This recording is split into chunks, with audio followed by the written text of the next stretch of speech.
Hi, my name is Catherine. I'm a PA student, and today we're going to be doing a male Foley catheter placement. So first things first, I washed my hands, have my gloves on, have consented my patient and confirmed it's the correct patient. So the first thing I'm going to do is position them properly, and then I'm also going to place the drape under them. Then, while I still have my regular gloves on, I'm going to aseptically open up my kit. So this should have all of my supplies. This one does not have sterile gloves, but I do have them off to the side. So once I aseptically open my kit, making sure to not touch anything from the inside, I'm going to switch over to my sterile gloves. You can check out my other video on that, linked in the description, on how to properly place on sterile gloves.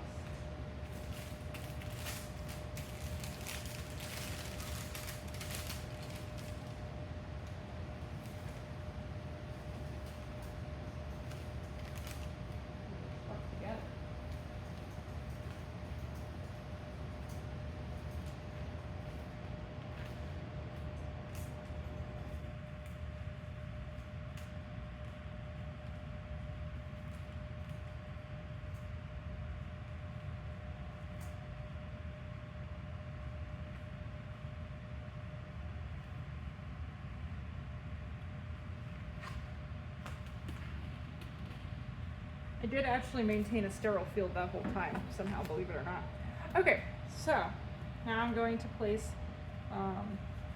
this drape off to the side, because I'll put that on my patient in a minute.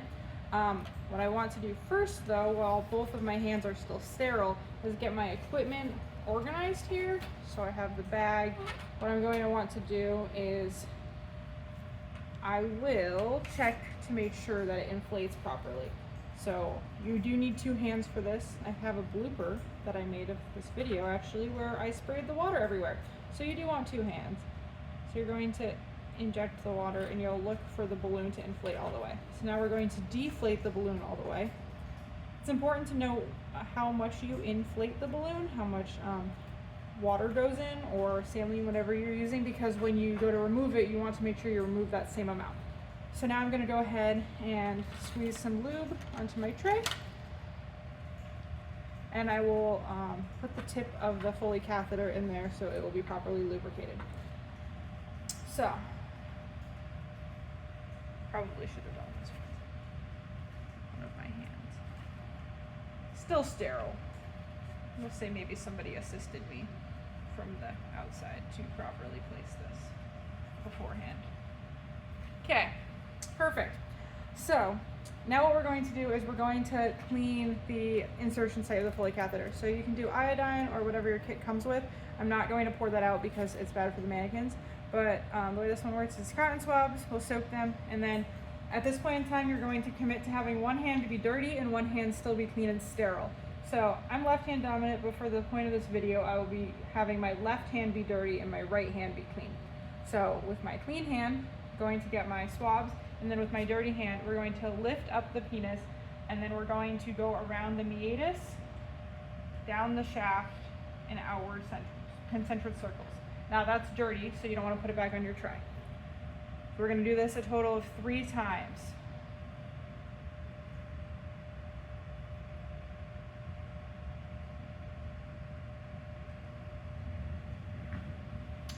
Okay. So now at this point in time, what we're going to do is we're going to insert the catheter. So again, with my clean hand, I can move all of this over, but once it touches something else, it's no longer clean. So the bag can touch, but I don't want the tubing to touch. So I'm going to make sure to keep this upright. And then we're going to insert this through the urethra, approximately 7 to 8 inches in. The way that you'll know on a real person is you'll start getting urine return into your bag if you're in the proper place. So we're going to say that I did. So to secure it, this hand's still sterile, although the part that needs to be sterile is over now.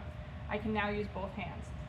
So we're going to inflate the balloon. Doesn't work too well on this mannequin, huh? There we go. Okay. So we're going to inflate the balloon. Let's say that it worked and it was 10 mLs. I'll document that. Now that this is inflated and secured, what I will be doing is collecting my urine sample. So from the end of the Foley bag, we can do this for the first one, since this just came out of a sterile kit, I'll open this up, fill this up with urine, clamp it, return this.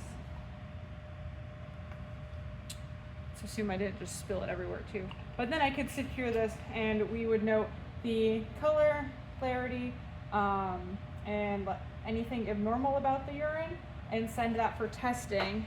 Then we'll secure this. So I will remove the drapes, which I don't want to rip this because we reuse it, but I'd remove the drapes, tape the catheter to the patient's leg so they can't accidentally pull it out, especially since the balloon is inflated, and then hang the bag on the side of the bed. At this point in time, we would also note how much urine came out, as that is also important information. So let's say our patient's been gone for a bit, and they came back because it was time to get their foley removed. At this point in time, removing the foley is not a sterile procedure. So I can just use regular gloves. I'll keep my drapes here because I don't want to rip them. What we're going to do is we will then first confirm the type of foley. If it has a balloon, we want to make sure that we look at the documentation and say, okay, 10 mLs went into the balloon. So then when I go to withdraw the fluid from the foley catheter balloon, I take out the same amount that was put in, so I don't cause any damage to the urethra or any discomfort when I remove it. Then when it's time for it to be removed, we can just pull it out since the balloon's deflated, dispose of it, document it, and that's all.